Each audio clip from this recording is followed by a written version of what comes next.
A continuación, el grupo número 2 dará su análisis de la isla de calor y mapa de clima urbano en el área metropolitana de San Salvador. Los integrantes son María Elena Sigüenza, René Morales y Margaret Escamilla. En esta exposición hablaremos acerca de la caracterización topográfica del área metropolitana de San Salvador. Son 14 municipios los que pertenecen al departamento de San Salvador y La Libertad. Estos están localizados en un área que abarca un 3% del territorio nacional y que concentran un 27% de la población, en un área urbanizada que ocupa alrededor de 165 kilómetros cuadrados. La cota topográfica anda entre los 350 y 1950 metros sobre el nivel del mar. A continuación, el mapa que vemos de fondo, que nos representa las diferentes alturas con respecto al nivel del mar. Podemos ver aquí la mancha urbana que tenemos distribuida entre todos los municipios que se comentaron anteriormente, que están compuestos entre el departamento de San Salvador y La Libertad. Podemos ver que, por ejemplo, la planicie central, que está entre los 600 y 800 metros sobre el nivel del mar, donde se encuentran, por ejemplo, los municipios de San Salvador, Soyapango, Mexicanos, Ilopango, Ciudad Delgado, y que está delimitado al este por el lago de Ilopango. Continuamos con el uso del suelo. La transformación que ha sufrido el área metropolitana de San Salvador, con referencia entre los años de 1949 y 2002, el área de cubrimiento de infraestructura ha pasado del 12.5% al 28.5%. Esto implica una gran expansión sobre la mancha y con una consecuente alteración del uso de los suelos en el porcentaje de área urbanizada, que hasta 2002 era aproximadamente del 61.5%. Es evidente que estas alteraciones tienen una afectación directa en la acumulación de calor, y la consecuencia es el incremento en el efecto que ya conocemos como isla de calor. En el mapa podemos ver las zonas que se ven de color anaranjado, que son las que tienen suelo desnudo, que están cubiertos por todas las urbes, ¿verdad?, que conforman los 14 municipios entre San Salvador y Santa Tecla, por donde se ha desarrollado la mancha urbana de San Salvador. Primeramente vamos a hablar un poco sobre el mapa climático urbano, que se abreva el MCU, que tiene dos componentes que son igual de importantes. Una parte elaborada de mapas de análisis climático urbanos, que es abreviado el MCU, para representar gráficamente las características climáticas principales. Después tenemos el desarrollo de mapas recomendaciones para el clima urbano, que es abreviado el MCUR, que incluye una zonificación de niveles de sensibilidad climática. Anterior al desarrollo del MUD se han analizado dos aspectos que condiciones climáticas urbanas.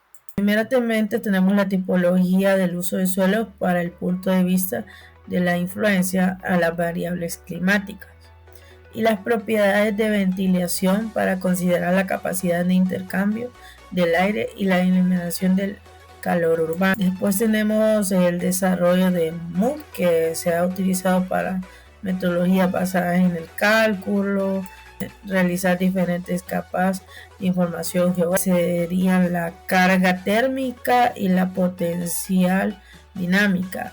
Así se ha considerado diferentes capas del CID para representar el MUD en áreas con características climáticas relativamente homogéneas. Vamos a hablar un poco sobre la descripción de las capas SIM para el mapa de clima urbano. En función de la información cartográfica suministrada por el MARN, se ha considerado que contiene 5 capas. Del SIG para la elaboración del MCUA, donde se describen las características climáticas principales del AMS, que se zonifican en el área en función de su afectación al confort térmico. Estas capas influyen en información sobre la acumulación de calor urbano y las propiedades de ventilación en el AMSS, que son el resultado de la proyección de información correspondiente sobre las mallas de cálculo, que resolucionando son podremos decir de 100 metros del MCUA, y las capas del CID, que son de influencia y efecto en el clima urbano, se describen con diferentes puntos, que tenemos la superficie cubierta por elementos urbanos, sería la presentación de vegetación y altura topográfica, pendiente del terreno y pasillos y zonas de ventilación. Los valores climáticos del AMS, que se encontrado los siguientes resultados relevantes. En el primer punto tenemos la temperatura de los aires con mayores incrementos o disminuciones con respecto a la medición ocurrida en los meses de abril y junio, como en la época de lluvias, por ejemplo. Después tenemos el segundo punto, la evolución de la temperatura a lo largo de los días es bastante similar a lo largo del año. Después tenemos los efectos ortográficos, no quise decir orográficos, que son predominantes en la determinación de la zona con las temperaturas más bajas. Después existen variaciones estacional en la presencia de vapor del agua, mayormente son los valores de la época de lluvia. El nivel vegetativo en cada ubicación influye localmente en la preservación del vapor del agua. Después tenemos en general que se presenta un mínimo de presión en el vapor alrededor de medidas por un máximo por la tarde o noche, dependiendo de la época, también si ha llovido o está seco. Después tenemos las direcciones del viento, que esas predominantes que son el componente del norte y sur, que varían la frecuencia según la época del año. Después tenemos la orografía, que también condición del régimen de vientos que desarrollan circulación en el carácter local, que son las brisas de laderas asociadas a la cadena de montañas en dirección al AMS. Después tenemos un poco sobre las brisas de mar del sur, que permiten todos los días, generalmente después de mediodía, con diferentes intensidad y dependencia de la época del año, dependiendo su época favorable. Continuando con el tema de las valoraciones climáticas en el área metropolitana de San Salvador, tenemos el tema 4.02, que son las mediciones remotas. Esta nos habla de las variaciones especiales y estacionales en el área metropolitana de San Salvador, específicamente durante el año 2015. En esta zona se habla de la amplitud térmica, que son aproximadamente 16 centígrados en las diferentes zonas del área urbana.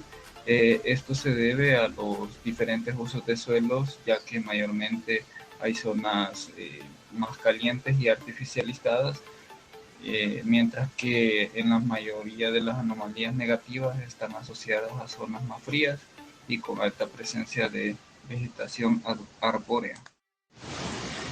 En el siguiente mapa, la distribución espacial de zonas frías y calientes del área metropolitana de San Salvador en el año 2015 para épocas lluviosas y secas nos muestra un desarrollo de todas esas zonas que, como ya mencionábamos, estaban artificializadas, y en este mapa se nos muestra en color rojo las zonas con mucho calor, ¿verdad?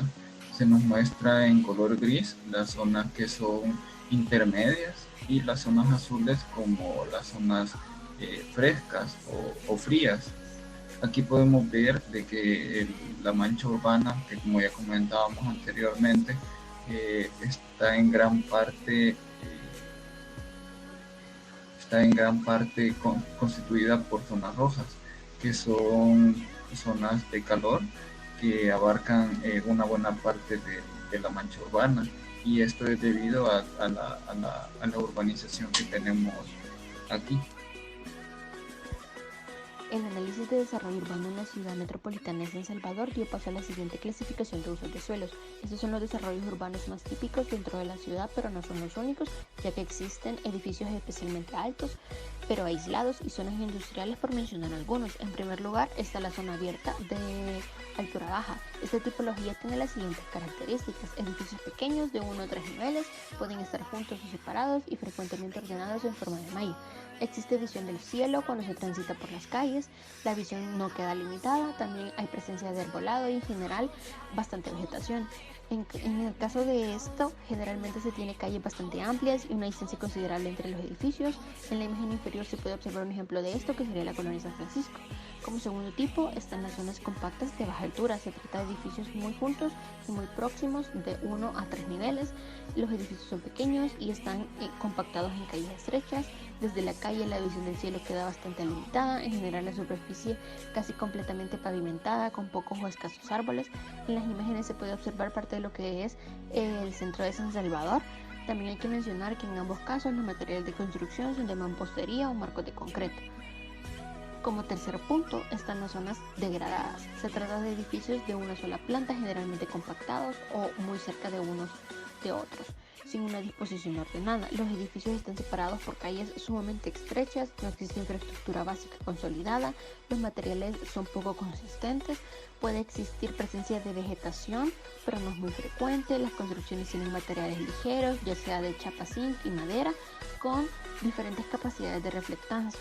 Un claro ejemplo de esto son las viviendas precarias y conocidas como comunidades dentro de la ciudad. En el siguiente mapa se muestra la distribución espacial de 6 categorías climáticas que influyen en el territorio del área metropolitana de San Salvador. Las áreas de producción de aire frío, representadas en el color azul, corresponden a las zonas rurales abiertas en las cotas topográficas más altas donde no existe desarrollo urbano. Las áreas de producción de aire fresco en color celeste. Estas también son áreas abiertas, pero que producen menos aire frío que el anterior debido al tipo de flujo de aire que aportan a la zona urbana, ya que se encuentran cerca de ella. Las áreas de clima mixto, representadas en color blanco. Este tipo de áreas incluye zonas de edificaciones dispersas o zonas de desarrollo de baja densidad y con vegetación. También se incluyen ciertas áreas urbanas situadas en cotas elevadas que tienen buena ventilación y algunas zonas de transición entre la zona urbana y natural, así como ciertos parques urbanos. Contrario a las categorías mencionadas, las zonas de calentamiento se muestran en un degradé de rojo a rosa. Estas, representadas en áreas de calentamiento bajo, corresponden a zonas con un nivel de desarrollo urbano. Estas zonas pueden mitigar la acumulación de calor bien por el efecto de la vegetación o por la altura topográfica. Las áreas de calentamiento medio, así, estas áreas tienen una carga térmica moderada y el potencial dinámico es bajo y corresponden a las zonas más centrales del área metropolitana con menor capacidad de ventilación. Y por último, las áreas de calentamiento alto en color rojo presentan desarrollos urbanos compactos donde se puede acumular el calor y la falta de ventilación.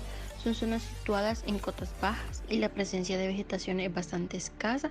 La carga térmica se puede considerar alta y el potencial dinámico bajo.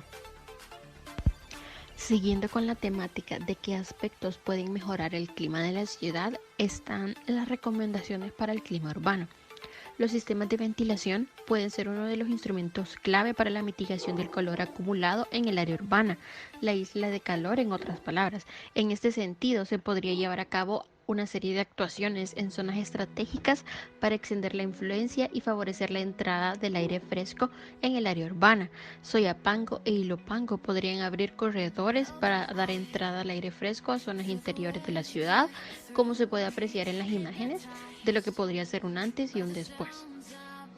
En el siguiente esquema se muestra la adaptación urbana al cambio climático, donde para diseñar en el área metropolitana se debe conocer el clima local, y para generar una resiliencia y que el clima del área metropolitana mejore, los urbanistas y los arquitectos deben tener en cuenta el análisis del clima. donde se muestra la influencia de la topografía en los patrones de ventilación del área de San Salvador, la existencia de circulaciones térmicas del volcán de San Salvador y la cordillera del Bálsamo por las quebradas que circulan por la ciudad. Todos estos son recursos que pueden ser muy aprovechados para reducir la carga térmica y, consecuencia, mejorar el confort de la población del área. Mapa de recomendaciones, ya sea para mantener, prevenir o mejorar las zonas climáticas del área metropolitana. Recordemos que anteriormente se había mencionado el mapa de análisis de clima urbano, donde se mostraban las áreas de producción de aire frío, fresco, mixto, calentamiento bajo, entre otros. Según este mapa, el que se muestra en pantalla, las zonas climáticas de producción de aire frío y fresco, las que se muestran en azul, son las zonas para preservar. Por lo tanto, el suelo no debería ser pavimentado y la conservación del ecosistema debería ser prioridad, especialmente en zonas ventiladas como podrían llegar a ser las quebradas. Pequeñas intervenciones pueden realizarse solo en áreas que no son pasillos o zonas ventiladas, y en este caso será necesaria una planificación y un diseño muy detallado para evitar alterar las funciones climáticas de esta área. Las áreas en color amarillo son de clima mixto y calentamiento bajo, son zonas para atender. Estas áreas son en un principio bastante neutras en carga de calor urbano, por lo que es importante mantenerlas de esa forma. Su preservación durante la planificación es sumamente fundamental. El desarrollo urbano es posible si se preservan o se incrementan los espacios abiertos y las zonas verdes. El emplazamiento de los edificios debería considerarse cuidadosamente. En color rojo, las áreas de calentamiento medio y alto. A estas zonas se le debe de prestar especial cuidado a la hora de intervenir. Todo cambio que se llegue a realizar debe ser para mitigar la carga de calor urbano. Es de suma importancia el aumento de la vegetación de espacios abiertos y verdes, parques lineales o de bolsillo. El intercambio de aire y la ventilación son una prioridad, por lo que los pasillos y zonas ventiladas deberían analizarse en profundidad y las calles deberían ser orientadas en dirección a los vientos predominantes de la zona del área metropolitana. Ya para culminar, una clasificación de los municipios por prioridad y necesidad de actuación según su situación climática. Como podemos ver, los municipios de San Salvador, Soyapango, Cuscatancingo, Apopa e Ilopango necesitan acciones urgentes que ayuden a mejorar el clima y a mitigar la carga de calor urbano. Nejapa, Delgado, Mexicanos y Tonacatepeque, por otro lado, aún se encuentran en una situación neutra, por lo que es importante actuar para mantenerla de esa forma o mejorarla. Por otro lado, Santa Tecla, Antiguo Cuscatlán, San Marcos y San Martín son zonas de poca prioridad, pero no por eso debe ser tomado a la ligera, ya que en parte su situación climática tiene que ver con su elevación sobre el nivel del mar. En conclusión, la ocupación del suelo natural del área metropolitana de San Salvador ha ocasionado alteraciones en la acumulación de calor en la superficie terrestre, aumentando la intensidad de la isla de calor urbana con efectos negativos en el confort térmico del peatón. La isla de calor presenta mayor intensidad durante la época seca, cuando los vientos del norte cesan y la acumulación de calor en el área urbana aumenta. En general, se percibe la necesidad de una reorganización del área metropolitana en lo relativo al desarrollo urbano sostenible, que incluye criterios climáticos para mejorar el confort del peatón y permitir la adaptación urbana al cambio climático. La vegetación es de suma importancia para regular la acumulación de calor. En el caso de una mejora de ventilación urbana, puede lograrse por medio de un efectivo uso de la topografía, así como el uso estratégico de los vientos y de ciertas quebradas para dar entrada al aire frío al interior de la ciudad. La solución está, información existe, es cosa de las entidades gubernamentales y de los profesionales ponerlas en marcha, así como el ciudadano de preservar los recursos naturales existentes.